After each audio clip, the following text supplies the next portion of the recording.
Et si je vous disais que ce n'est pas le sucre, mais le riz que vous mangez chaque jour qui détruit lentement votre santé, un aliment si banal et pourtant si dangereux mal choisi. Restez jusqu'au bout. Ce que vous allez découvrir pourrait bien tout changer. Je suis médecin, ou plutôt, je l'ai été pendant plus de 40 ans. Aujourd'hui, je suis à la retraite.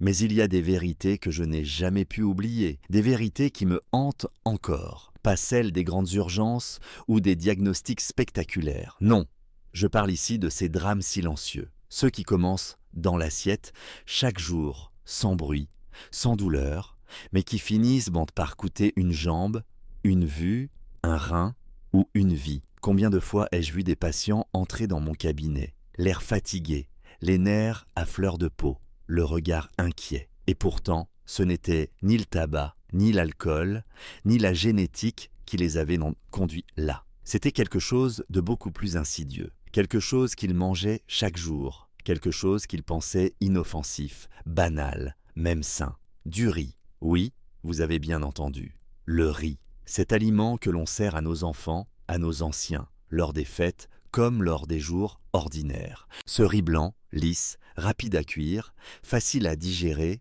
censé tenir au ventre.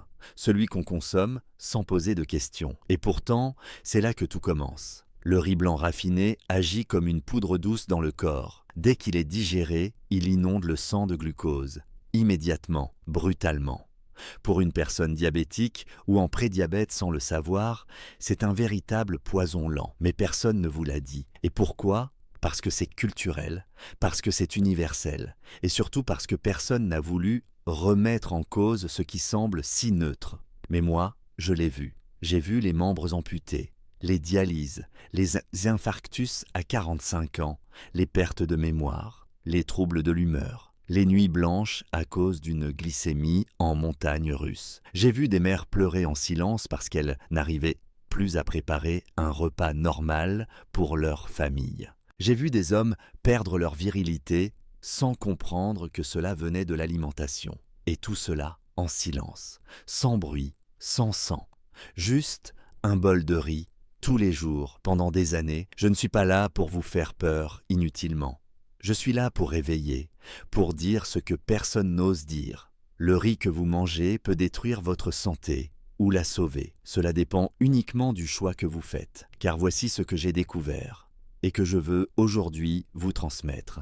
Tous les riz ne se valent pas. Il existe des riz oubliés, ignorés, ou volontairement mis de côté dans les supermarchés. Des riz qui ne font pas grimper la glycémie. Des riz complets, ancestraux, riches en fibres, en antioxydants, en nutriments qui stabilisent, équilibrent, protègent. Et surtout, des riz qui ont du goût, de la personnalité, de la mémoire, des riz qui soignent. Aujourd'hui, j'ai décidé de ne plus me taire. Je veux partager cette vérité avec vous. Parce que je ne veux plus voir une seule personne perdre sa santé simplement par ignorance. Et parce que je crois profondément qu'un petit changement dans votre cuisine peut devenir une grande révolution dans votre vie. Si vous pensez que vous êtes trop fatigué, trop âgé ou trop habitué pour changer, détrompez-vous. Le changement commence par une graine. Et cette graine peut être un grain de riz, mais pas n'importe lequel. Je vous invite à rester jusqu'à la fin de cette vidéo, car je vais vous dévoiler les 6 variétés de riz que je recommande à mes patients pour retrouver le contrôle de leur glycémie, leur énergie et parfois même leur vie. Et si vous trouvez ce contenu utile, je vous demande une seule chose. Abonnez-vous à cette chaîne. C'est grâce à votre soutien que je peux continuer à partager ce que les manuels ne disent pas, ce que la pratique m'a appris, ce que l'expérience a confirmé. Votre geste est simple, mais il m'encourage à continuer cette mission. Merci. Maintenant, une petite question pour vous faire réfléchir. Selon vous, lequel de ces deux choix a le plus d'impact sur la santé d'une personne diabétique? A. Réduire les desserts sucrés. B. Remplacer le riz blanc par un riz complet adapté. Écrivez votre réponse en commentaire. A ou B. J'ai hâte de lire ce que vous en pensez, car votre réponse en dit long sur votre façon de voir la santé. Restez avec moi. Ce que vous allez découvrir ensuite pourrait bien tout changer. Je me souviens très bien de cette patiente. Elle s'appelait Monique, elle avait 62 ans, un sourire doux, une voix presque chantante, mais dans ses yeux, Il y avait une fatigue qu'aucun médicament ne semblait apaiser. Elle venait pour un simple suivi, mais au fil des consultations, elle m'a confié qu'elle ne comprenait pas. Elle mangeait correctement, évitait le sucre, ne buvait pas, marchait un peu tous les jours, et pourtant, sa glycémie ne cessait d'augmenter. Elle vivait dans cette frustration silencieuse que connaissent tant de personnes diabétiques. Faire des efforts, mais voir son corps leur résister. C'est ce jour-là que j'ai commencé à lui parler du riz. Pas du riz blanc, bien sûr. Celui-là, je savais qu'elle en mangeait moins. Mais des autres, des riz complets, des riz oubliés. Des riz qui ne sont pas là seulement pour remplir l'assiette, mais pour nourrir le corps en profondeur. Et je me souviens de son regard. D'abord sceptique, puis curieux, puis presque ému. Parce que pour la première fois depuis longtemps, on ne lui disait pas ce qu'elle devait retirer, mais ce qu'elle pouvait ajouter. C'est cette approche-là qui a changé ma pratique. En tant que médecin, j'ai longtemps travaillé avec la logique du moins. Moins de sucre, moins de gras, moins de sel. Mais avec l'expérience, j'ai compris que la véritable guérison ne vient pas seulement de l'interdiction. Elle vient de la substitution intelligente. Elle vient du fait de proposer mieux, pas juste de supprimer. Et c'est là que les riz complets prennent toute leur place. Ce que peu de gens savent, c'est que chaque variété de riz a sa propre composition, son propre impact sur la glycémie, sa propre richesse nutritionnelle. Le riz n'est pas un produit uniforme. Ce n'est pas du riz, point. Non, c'est une galaxie de textures, de parfums, de propriétés thérapeutiques. Le riz complet, par définition, conserve son enveloppe externe, appelée le son. C'est dans cette couche que se concentrent les fibres, les vitamines du groupe B, le magnésium, le zinc et des composés protecteurs comme les antioxydants. Or, ces éléments jouent un rôle crucial dans la stabilisation de la glycémie. Quand vous mangez du riz blanc, le glucose passe très vite dans le sang. C'est comme si on ouvrait les vannes d'un barrage, l'eau, ou ici le sucre, déferle. Mais avec un riz complet, les fibres freinent cette montée. Elles ralentissent la digestion, elles amortissent l'absorption. Résultat, une glycémie plus stable, moins de pics, moins de chutes, moins de fatigue après le repas, moins de fringales incontrôlables. Mais ce n'est pas seulement une question de chiffres, c'est une question de ressenti corporel. J'ai vu des patients me dire, après quelques semaines de riz complet, « Docteur, je me sens plus calme après manger. Je ne me jette plus sur le frigo à 16 heures et surtout, j'ai l'impression que mon corps est plus aligné. » Et puis, il y a l'aspect culinaire. Contrairement à ce que certains croient, les riz complets ne sont pas ternes. Ils ont du caractère. Certains sont crémeux, d'autres sont fermes. Certains sentent la noisette, d'autres le jasmin. Ils transforment un repas banal en une expérience sensorielle. Et cela aussi, c'est de la médecine. Parce que manger avec plaisir, sans culpabilité, en sachant qu'on fait du bien à son corps, c'est un acte de soin. Quand je parle de riz complet, je parle d'un retour au bon sens, d'un retour à une alimentation qui ne cherche pas à aller plus vite que le corps, mais qui l'accompagne, d'un riz qui ne fait pas que remplir l'estomac, mais qui participe à l'équilibre général, glycémique, digestif, émotionnel même. Je me souviens d'un autre patient, Paul, 67 ans, ancien professeur de lettres, passionné de cuisine. Il était presque résigné à manger fade et sans joie, comme il le disait lui-même. Je lui ai conseillé d'essayer un risotto de riz arborio complet, aux champignons et au bouillon maison. Une semaine plus tard, il est revenu au cabinet, un sourire aux lèvres, une photo du plat sur son téléphone. Il m'a dit « C'est la première fois depuis mon diagnostic que j'ai pris plaisir à cuisiner sans culpabiliser. Et ces analyses meilleures que jamais. Alors aujourd'hui, si je m'adresse à vous, ce n'est pas pour vous imposer un régime, c'est pour vous proposer une alternative, une voie douce mais puissante, un changement simple, accessible mais transformateur. Car ce n'est pas la privation qui guérit, c'est l'intelligence alimentaire. Et cette intelligence commence souvent par un simple geste. Choisir un riz différent, un riz qui respecte votre métabolisme, un riz qui vous respecte, vous. Je vais vous présenter, dans la suite de cette série, les 6 riz que je considère comme les plus adaptés pour les personnes diabétiques ou simplement soucieuses de leur santé. Mais avant cela, je vous invite à faire une pause et à réfléchir. Quand avez-vous pour la dernière fois mangé quelque chose en sachant que cela allait réellement nourrir votre santé et pas seulement remplir un vide? Ce n'est pas un détail. C'est peut-être le début d'une toute autre relation à votre alimentation. Et si vous me le permettez, j'aimerais vous accompagner sur ce chemin. Je me suis souvent demandé, au fil des années, pourquoi certains aliments provoquaient tant de souffrance, alors que d'autres, souvent oubliés, discrets, simples, portaient en eux un véritable pouvoir de rééquilibrage. Et parmi ces trésors silencieux, il y a ces variétés de riz que peu de gens connaissent vraiment, mais qui peuvent transformer la vie d'une personne diabétique, comme elles ont transformé la mienne en tant que médecin. Quand j'ai commencé à m'intéresser sérieusement aux effets différenciés des types de riz sur la glycémie, je ne m'attendais pas à faire un tel voyage à travers les cultures, les terroirs, les histoires humaines. Chaque riz est une mémoire. Chaque grain porte l'empreinte d'un climat, d'un peuple, d'une façon de nourrir l'homme sans le blesser. Et aujourd'hui, j'aimerais vous emmener dans cette traversée. Pas pour faire joli, pas pour faire exotique, mais parce que votre santé mérite ce que la nature a fait de mieux. Le premier riz que j'ai recommandé à mes patients, c'est le riz arborio complet. Oui, celui que l'on connaît surtout dans le risotto italien. Mais saviez-vous qu'il existe en version non raffinée qui conserve son enveloppe et tous ses nutriments? Ce riz est une merveille. Il est naturellement crémeux une fois cuit, ce qui permet de réaliser des plats gourmands sans ajouter de crème ni de beurre. Il est riche en thiamine, une vitamine essentielle au bon fonctionnement du cerveau, et en magnésium, qui joue un rôle clé dans la sensibilité à l'insuline. J'ai conseillé à plusieurs de mes patients de l'utiliser dans un risotto aux champignons, avec un bouillon maison.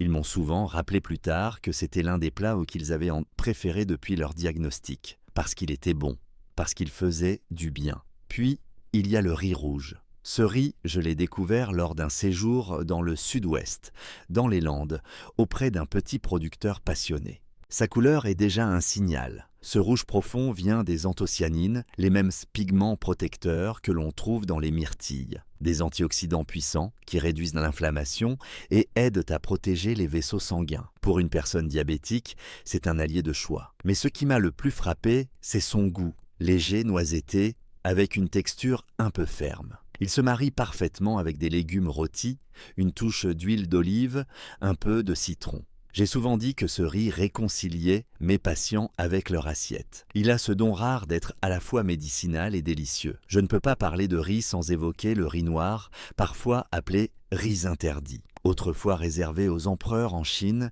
il porte bien son surnom. Sa richesse nutritionnelle est impressionnante. Très concentré en antioxydants, notamment en anthocyanines, il contribue à freiner les mécanismes de vieillissement cellulaire, souvent accélérés chez les personnes atteintes de diabète. Ce riz a aussi l'avantage d'être riche en fer, ce qui est précieux dans les cas de fatigue chronique. Sa texture légèrement ferme et son goût profond en font une base parfaite pour des plats tièdes ou froids, avec du potiron rôti, des noix, du persil frais. Quand je le proposais à mes patients, je leur parlais toujours du contraste. Ce riz sombre qui éclaire leur santé. Le riz basmati complet occupe une place spéciale dans mon cœur. Non seulement parce qu'il est magnifique dans l'assiette, avec ses grains longs et parfumés, mais surtout parce qu'il a l'un des indices glycémiques les plus bas parmi tous les riz. Il libère les sucres très lentement. Et cela change tout pour une personne qui lutte contre les variations de glycémie. Mais ce riz n'est pas seulement bon pour la santé, il est poétique. Cultivé au pied de l'Himalaya, dans les terres fertiles du Pendjab, il porte le parfum des moussons, du safran, des épices douces.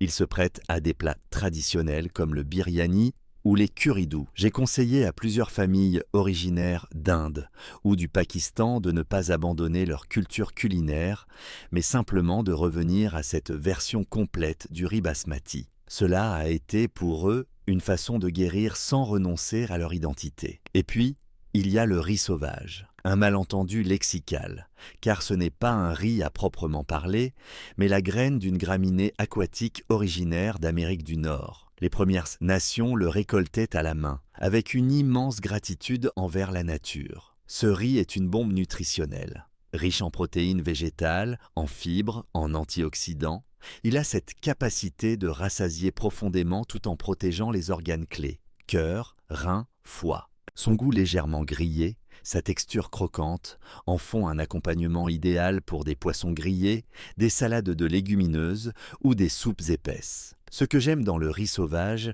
c'est qu'il reconnecte l'alimentation à la gratitude. On ne mange pas vite, on savoure. Enfin, je ne peux pas oublier le riz jasmine complet. Ce riz venu de Thaïlande, si délicatement parfumé, est un baume pour le palais. En version complète, il conserve ses fibres, ses minéraux, notamment le manganèse, essentiel au bon fonctionnement métabolique. Il est idéal pour accompagner des plats asiatiques comme un curry de légumes ou même en dessert avec du lait de coco et un peu de cannelle. C'est le riz que je recommande à ceux qui veulent retrouver le plaisir de cuisiner en douceur, avec sérénité. Chacun de ces riz a son histoire, son rôle, sa vibration. Ils ne sont pas interchangeables, ils sont complémentaires. En tant que médecin, je ne me contente plus de prescrire. J'essaie désormais de transmettre une vision, celle d'une alimentation qui soigne sans punir, qui réconcilie plutôt que de diviser. Changer de riz, ce n'est pas un détail, c'est une décision, une affirmation. C'est dire à son corps « je t'écoute, je te respecte, je choisis ce qui te fait du bien ».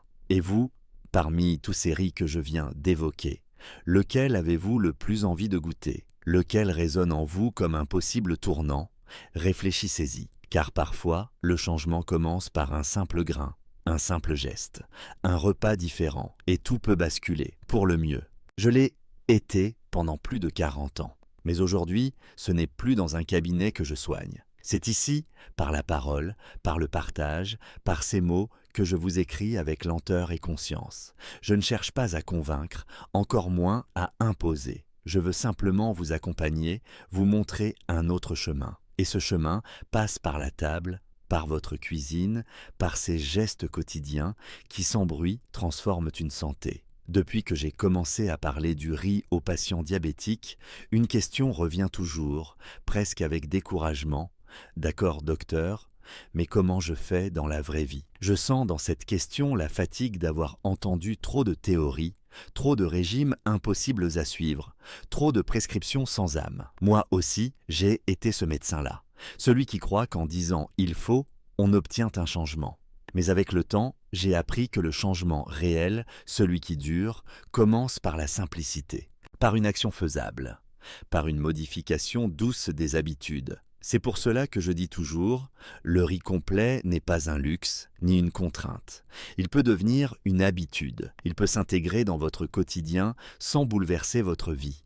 Mais pour cela, il faut savoir l'apprivoiser. Il faut comprendre ses besoins, ses rythmes, ses secrets. Et surtout, il faut lui laisser une place réelle, stable, joyeuse dans vos repas. La première chose que j'enseigne à mes patients, c'est de ne plus considérer le riz complet comme un riz de régime, triste ou fade. Il faut le voir comme un ingrédient noble, capable de s'adapter à 1000 préparations. Pour cela, un geste simple mais puissant, le tremper avant cuisson.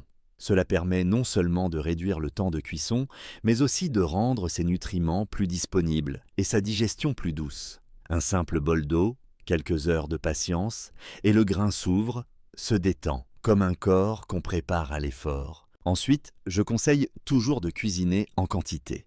Pas pour se fatiguer, mais pour anticiper. Cuire une grande portion de riz complet en début de semaine et la garder au réfrigérateur dans une boîte hermétique, c'est se donner la liberté de manger sainement même les jours de fatigue. Une base de riz déjà prête et le dîner devient un assemblage.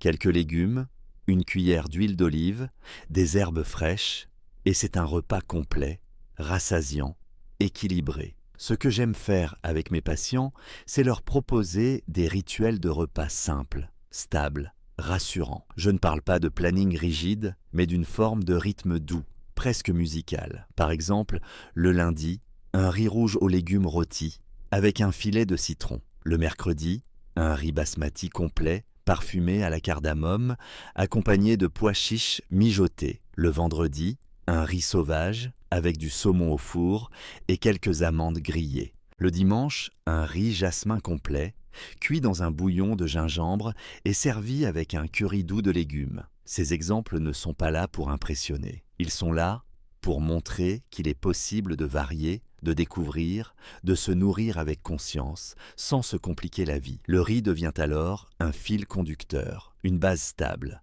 un appui.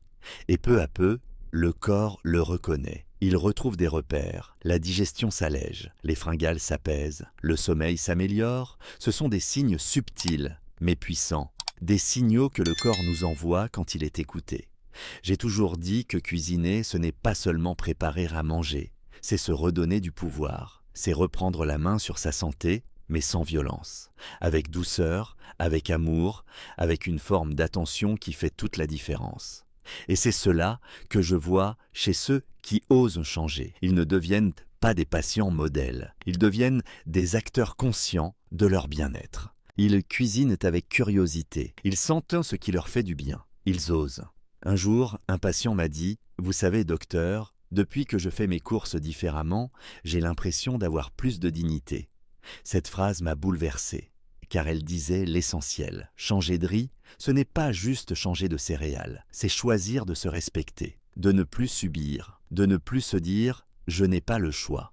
Car si, justement, vous avez le choix. Et ce choix peut être simple, prévoir, anticiper, s'organiser sans rigidité. Aimer ce que vous préparez. Je me permets ici une confidence. Moi aussi, j'ai changé mon rapport au riz. Je le cuis toujours avec des herbes, parfois une feuille de laurier, une rondelle de gingembre, un peu d'ail. Je le laisse respirer. Je le sers tiède, pas brûlant. Je l'accompagne de légumes de saison, d'un peu de légumineuses. Et je le mange en silence, avec gratitude. Parce que je sais qu'il m'aide à vivre mieux, plus stable, plus aligné. Et cela, aucun médicament ne peut me l'offrir. Alors, je vous le dis, n'attendez pas d'avoir un plan parfait. Commencez par un geste, un jour, une cuisson différente. Et vous verrez, ce qui semblait compliqué devient facile. Ce qui semblait étranger devient familier. Le riz, loin d'être un ennemi, redevient un allié, un pilier, un soutien. Et dans ce monde si rapide, si bruyant, si rempli de contraintes, retrouver cette simplicité, ce pouvoir doux, c'est peut-être la plus grande victoire, la vôtre. J'ai passé ma vie à observer les corps, à écouter les plaintes, à lire entre les lignes silencieuses des analyses biologiques. J'ai vu des gens s'effondrer, d'autres se relever. J'ai appris que la maladie, bien souvent, ne frappe pas d'un coup. Elle s'installe, lentement, sournoisement, par les habitudes, par l'oubli de soi, par la fatigue de vivre trop vite. Et c'est cela, justement, qui rend la guérison si particulière. Elle ne commence pas dans une ordonnance, mais dans un sursaut intérieur. Un moment où l'on décide de ne plus se négliger.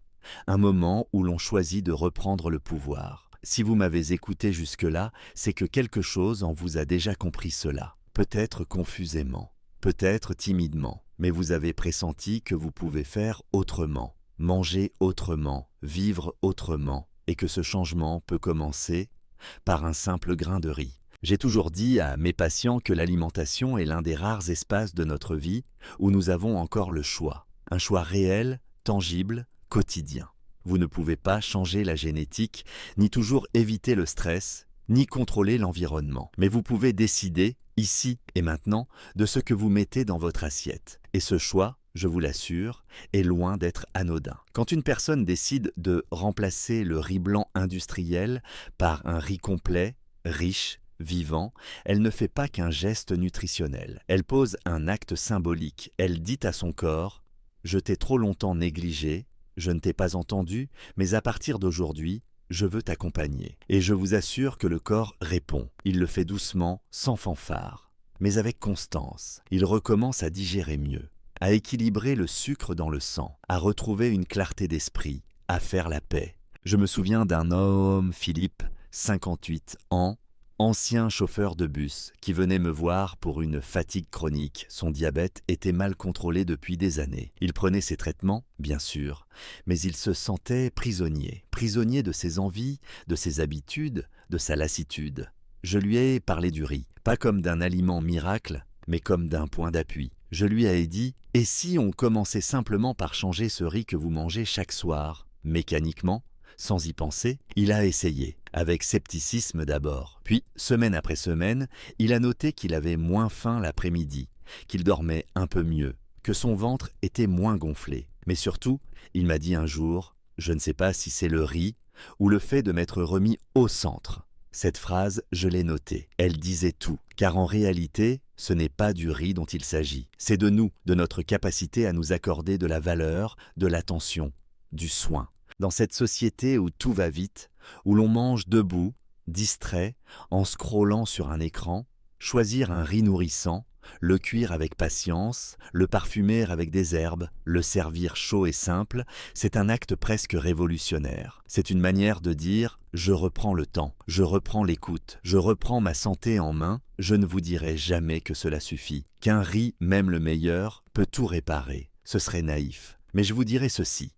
c'est une porte, une ouverture, un début. Et parfois, ce dont nous avons le plus besoin, ce n'est pas d'un miracle, mais d'un premier pas. D'un petit changement qui en appelle d'autres, une décision qui redonne confiance. Et cette confiance est le moteur de toute transformation durable. Je crois profondément que chacun d'entre nous porte en lui une capacité de guérison. Mais cette capacité a besoin d'un cadre, d'un espace intérieur où la régularité, la bienveillance et la connaissance se rejoignent.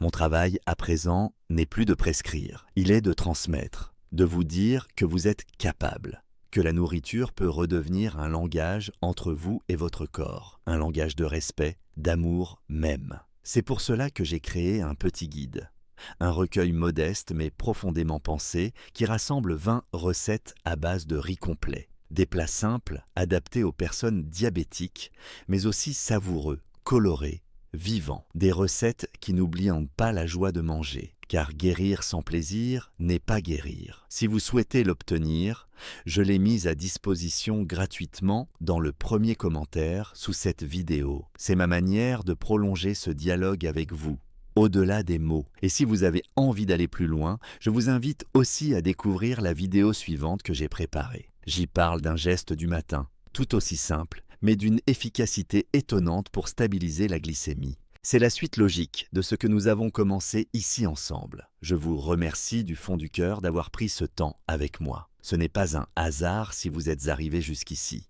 Vous êtes prêts et je suis là pour vous accompagner, pas avec des promesses faciles, mais avec des vérités simples, enracinées, solides, comme un grain de riz, comme un cœur qui écoute enfin. Au fil de ma carrière de médecin, et plus encore depuis ma retraite, j'ai compris que ce qui transforme réellement une vie, ce ne sont pas les grands bouleversements, mais les petits ajustements profonds. Ce ne sont pas les régimes extrêmes, les discours culpabilisants ou les interdits rigides. C'est ce que l'on change dans le silence de sa cuisine, dans le respect de son propre rythme, dans l'intimité de ses choix. Le riz, si humble en apparence, en est l'exemple parfait. Pendant des décennies, il a été considéré comme un simple accompagnement, un féculent sans histoire, un aliment neutre. Pourtant, ce que nous avons vu ensemble prouve tout le contraire. Il peut être un poison lent ou bien un allié de guérison.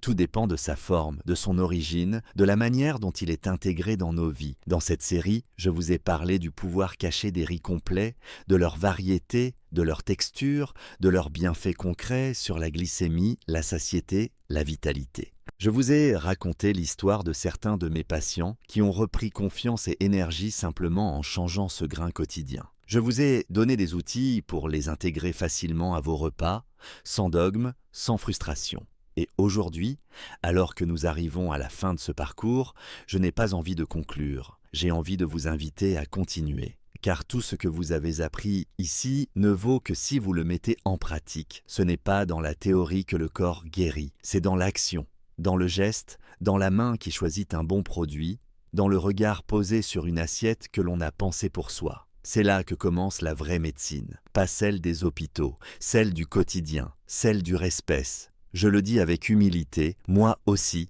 j'ai changé. Moi aussi, j'ai dû réapprendre à manger, à ralentir, à écouter ce que mon propre corps me disait. Je ne suis pas un modèle. Je suis un homme de science, certes, mais surtout un homme de chair, avec mes doutes, mes douleurs, mon âge. Et c'est justement parce que je vieillis que je me sens libre de parler avec vérité, avec simplicité, avec tendresse, parce que je n'ai plus rien à prouver. Mais j'ai encore beaucoup à transmettre. Et ce que je veux vous transmettre ici, c'est ceci. Vous avez le droit de bien manger, le droit de vous faire du bien, le droit de ne pas souffrir en silence, le droit de choisir des aliments qui vous soutiennent et non qui vous affaiblissent, le droit de poser des limites, de dire non à l'industriel, au rapide, au vide, et surtout le droit de trouver du plaisir dans ce choix, car la santé sans plaisir n'est qu'une autre forme de punition. Alors s'il y a une chose à retenir de tout ce que nous avons partagé, c'est que le changement commence souvent par une seule décision, celle de se respecter à travers ce que l'on mange. Et cette décision-là, personne ne peut la prendre à votre place. Mais si vous la prenez, sachez que vous ne serez pas seul. Je suis là, à ma manière, avec mes mots, mes vidéos, mes conseils. Et d'autres aussi vous rejoindront. Car cette manière de vivre, plus lente, plus consciente, plus nourrissante, est contagieuse. Elle fait du bien, elle inspire, elle apaise. Alors maintenant, j'aimerais vous poser une question toute simple, pour continuer à faire vivre cette réflexion. Parmi tous les riz évoqués dans cette série, lequel aimeriez-vous goûter ou réintégrer dans votre alimentation en priorité? Et pourquoi? Écrivez votre réponse dans les commentaires ci-dessous. Cela me permettra de mieux comprendre vos besoins et peut-être d'adapter de futurs contenus en fonction de vos envies. Et cela aidera aussi d'autres personnes à s'inspirer de vos réponses. Si ce contenu vous a touché, si vous y avez appris quelque chose, je vous invite chaleureusement à vous abonner à cette chaîne. Cela m'encourage à continuer, à créer, à transmettre. Et si vous souhaitez me soutenir un peu plus, vous pouvez aussi faire un don, même symbolique, via le lien en description. Je suis à la retraite, et pourtant je consacre mon énergie à ces partages, parce que je crois que c'est encore là ma façon d'être utile. Chaque geste de votre part, petit ou grand, est une bouffée de motivation pour moi. Merci de m'avoir lu, merci de m'avoir écouté. Prenez soin de vous, de votre assiette et de votre avenir. À très bientôt.